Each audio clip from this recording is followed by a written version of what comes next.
This is an answer to Phil Hellness regarding his video, How Does a Believer Get an Erection? And I want to say a few things that might make a little sense.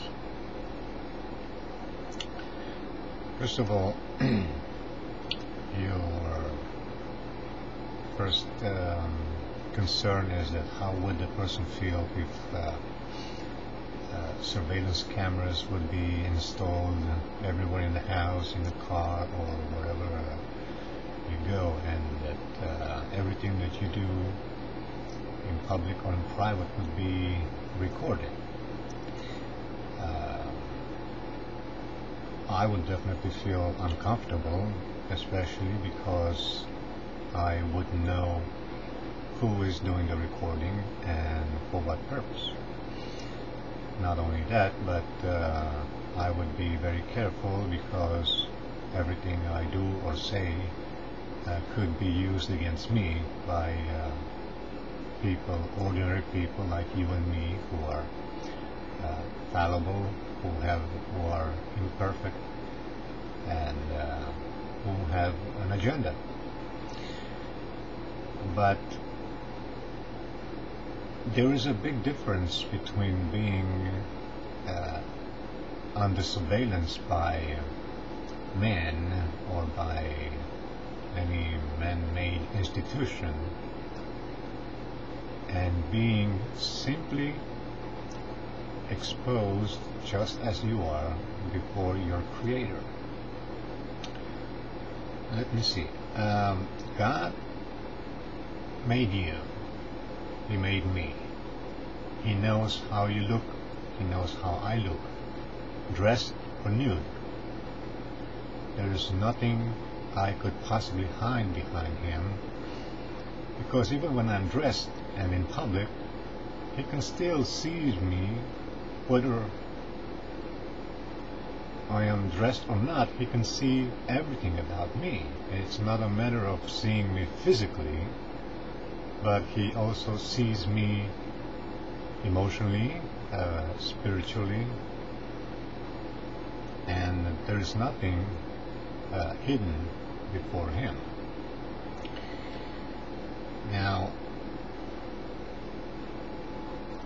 you were born and I was born nude, right? Completely naked, and there was never an issue with that. When you were born, you didn't feel uncomfortable being naked. As you were growing up, when your mom was taking you a bath or a shower, and she was washing you and doing all these things, you still didn't have any problem with that. As you grew older, you started to be influenced by the codes of ethics and morality imposed by quote-unquote civilized society.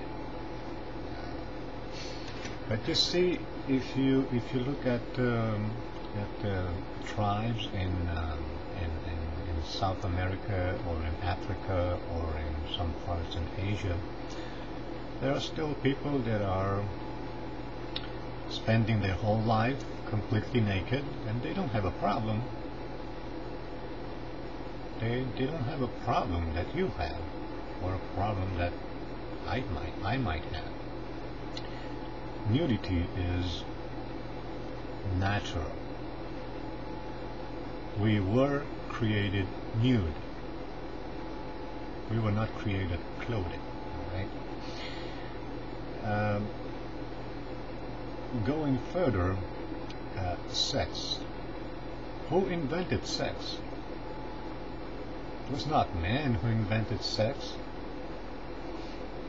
Sex was God's creation, God's invention for humans.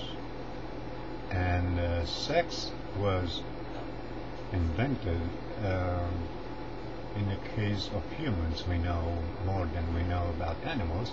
sex it does not involve only reproduction, but it also involves pleasure. And who gave you the ability to feel pleasure while engaging in sexual activities? The same Creator. So when you are engaged in sexual activities with your wife, you are not doing anything that is shameful or wrong. On the contrary, I am a Christian, and to me, sex with my wife is an act of worship. Having sex before my Creator, knowing that He sees me and sees my wife completely naked, engaged in sexual activities, it's not disturbing to me at all. On the contrary, I feel so much more intimate with my wife, knowing that the Creator who gave me the ability to engage in sexual activities and enjoy it is there with both of us. There is nothing to be ashamed of. Again, sex was invented by God with a purpose, with a double purpose: reproduction and pleasure. There's nothing wrong, nothing to be shameful of. However, you bring up a point that it pretty much characterizes the society that we live in today.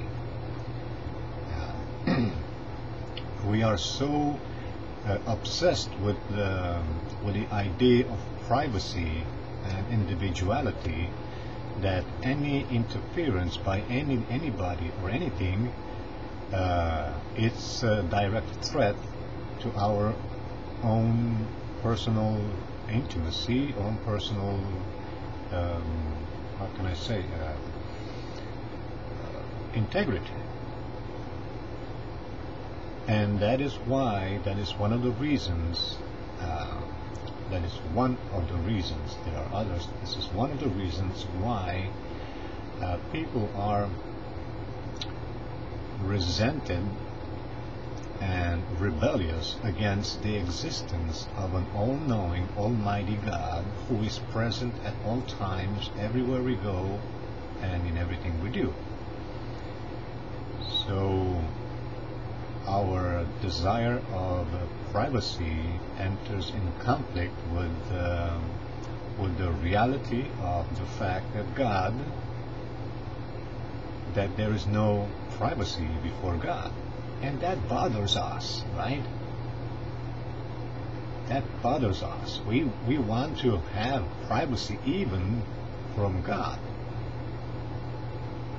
So, knowing that we do not have privacy before God causes us a reaction of rebellion against the mere existence of God. We resist the idea that God is present everywhere we go, and He is aware of everything we do.